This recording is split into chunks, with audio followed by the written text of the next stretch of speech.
Howdy folks, how's it going? Gabriel here. So before I get to the subject of this video, just want to mention I am traveling in Mexico at the moment on the Yucatan Peninsula. I'm in a small city on the Belize border, and I'm about to venture into the country of Belize in the next day or two. So feel free to subscribe here to follow my upcoming world travels, as well as for more thought-provoking spiritual content. Also, just wanted to point out, as you can see, this really beautiful mural behind me. This is just a small piece of it. It continues throughout this amphitheater that I'm in.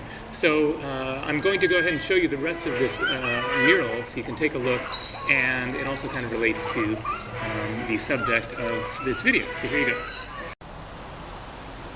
Alright, so here's more of the mural, but this is also just a little section of it. And then here you can see it expands into this amazing image. And I was here yesterday and took a picture of it and posted it on Facebook and asked if anyone had any further interpretations of what this image represents. And somebody pointed out, so here's a lighthouse in a woman's right hand, and that lighthouse, they said, represents illumination. And then this is a mask being held over her face, and so that represents illusion. So this is like the two opposing paths of illumination and illusion. And then she's carrying the world on her back. So you can see fruits and vegetables and trees and a house, and then it looks like a little Mayan pyramid there. And so that's just one person's suggestion of what this represents. I'm sure there's more to it than that, but interesting nonetheless. All right, back to the video.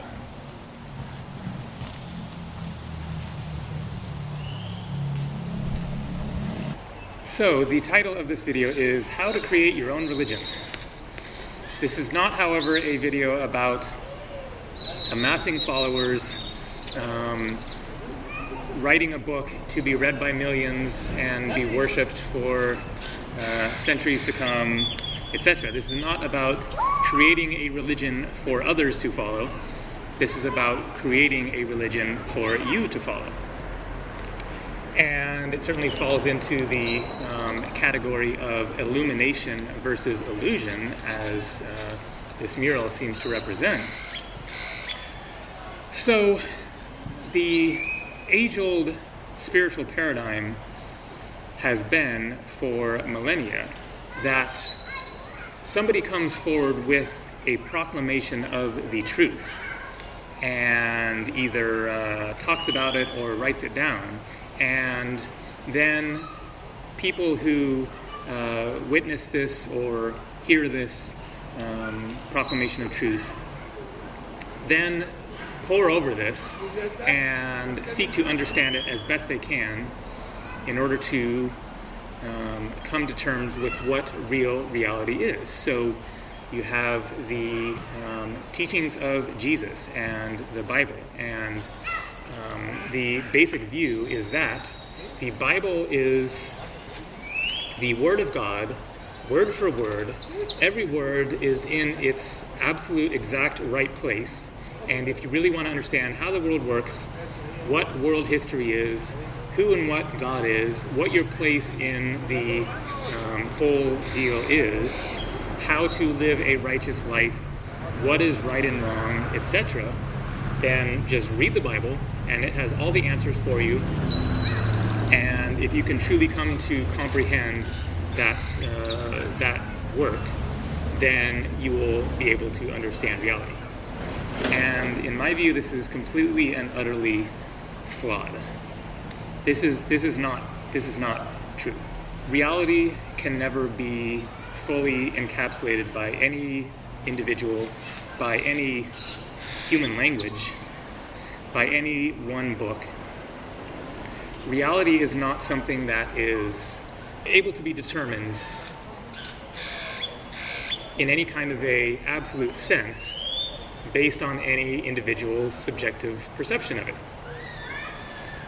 That is not to say that reality is subject to one's perception of it. So this gets into some kind of tricky stuff. So there are those who say that reality is in the eye of the beholder, basically, that there is nothing real that exists, and that it is all just a matter of your own perception. And I don't believe that at all. There are physical laws to this universe that are absolutely not subject to your own perception and feelings and beliefs about them. You have to operate based on those physical laws, whether you like it or not. You cannot subvert the law of gravity. Now, that is not to say that one could not perform actions which may appear to subvert the law of gravity. Let's take levitation, for example. I have a video levitating while meditating, how to levitate. And it's just a joke, it's just for fun. I take these pictures of myself in which I jump in the air, and then I time it just right using my camera so that it looks like I'm meditating in midair. And I've done this all around the world. I have 2 videos showing this. The other one is levitating around the world, proof of levitation. And in my opinion, they're pretty cool pictures and pretty fun.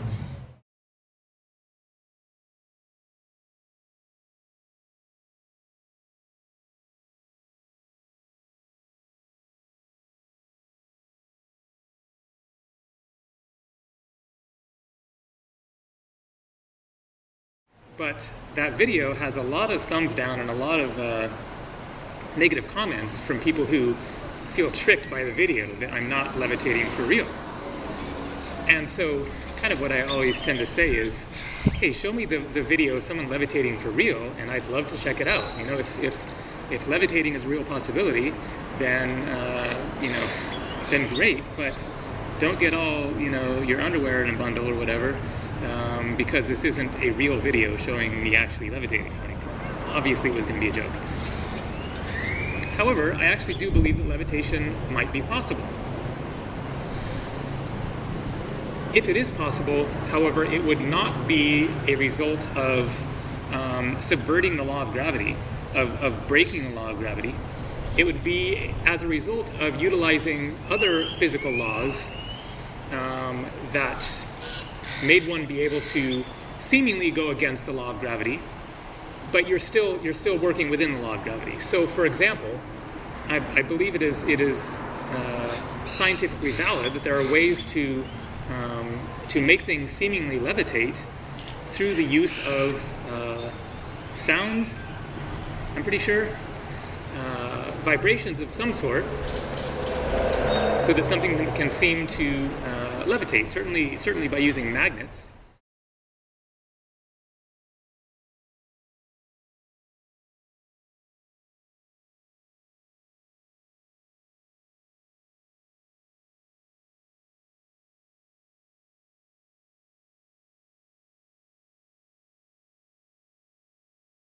So there are different ways to make use of the physical laws of the universe so that something could seem to be hovering in midair of its own, defying the law of gravity, but it isn't defying the law of gravity. You just use another force to counteract the law of gravity and thus create something that looks magical. So, in other words, the laws of the physical universe still apply, but there are ways around them using those same laws of the physical universe.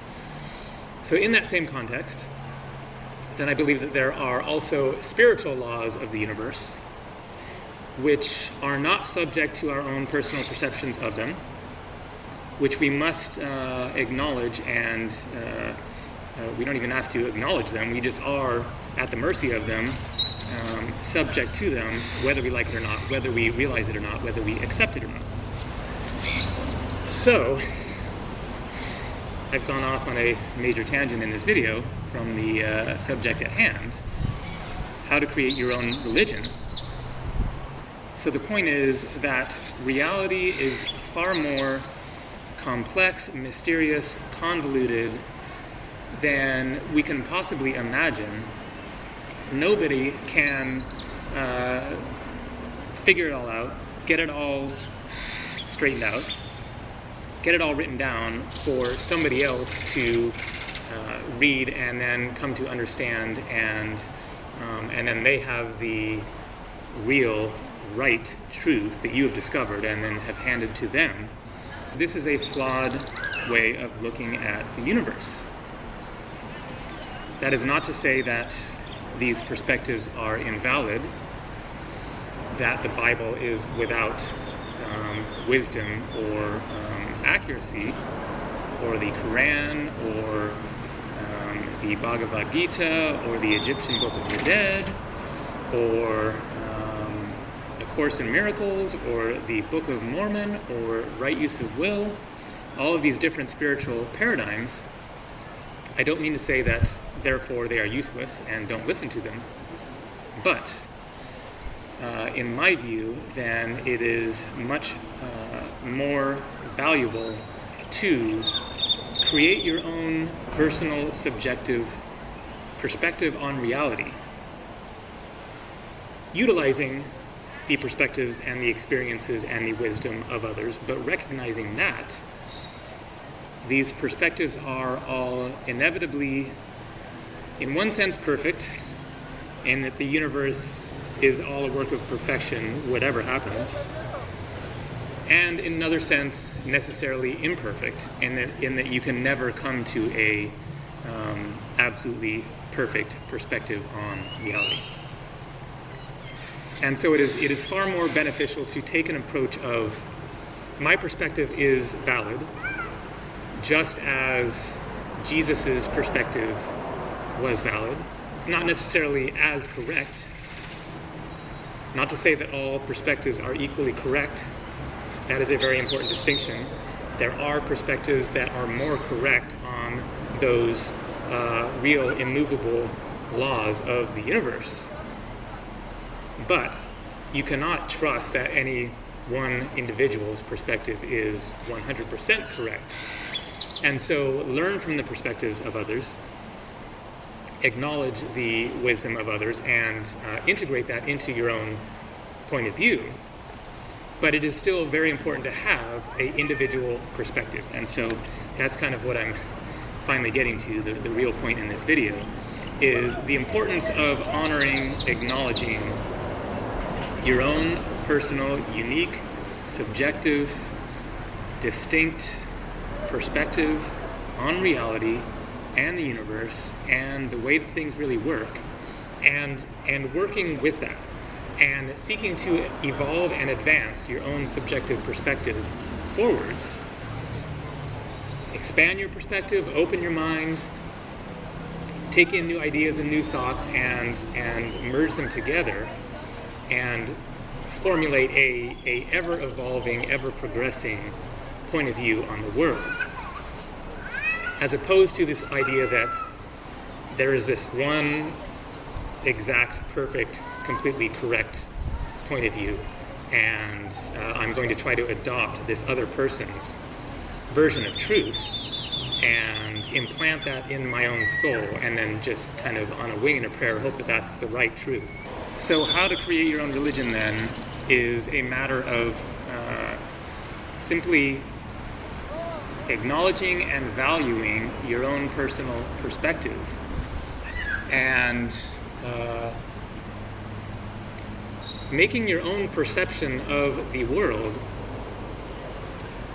ultimately more important than anybody else's. Any book, any teaching,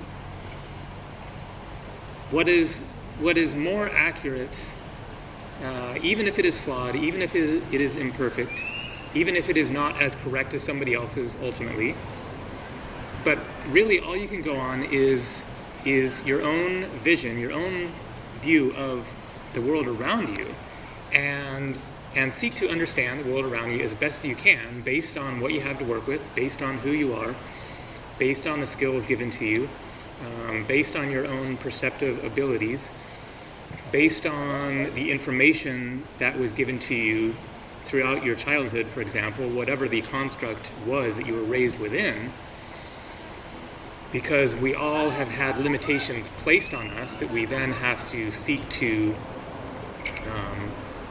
grapple with, dismantle, ascertain as to whether they are helpful to us or not in our own quest for the truth. And so just acknowledging that our perception has its limitations, we have our constrictions, we aren't going to get it absolutely right, but within that framework, accepting that reality and then seeking to evolve one's awareness and perceptiveness of the world from a place of honoring your own unique perspective and truth. Because ultimately, a better way to learn about yourself and the world, rather than sitting in a darkened room, poring over the Bible, word for word, trying to, parse it all out and, fit it all within your mind, what may ultimately be a lot more productive is to go backpacking in the wilderness, go sit by a lake somewhere, and observe nature and the birds and the trees and listen to the wind and feel your feet on the ground and jump in a lake and observe the world around you and see how it works, how it really works, the laws of the universe in effect, how animals behave, how the clouds move, how the sun shines. Look deeply into reality from that place of your own perception and try to make sense of things as best as you can.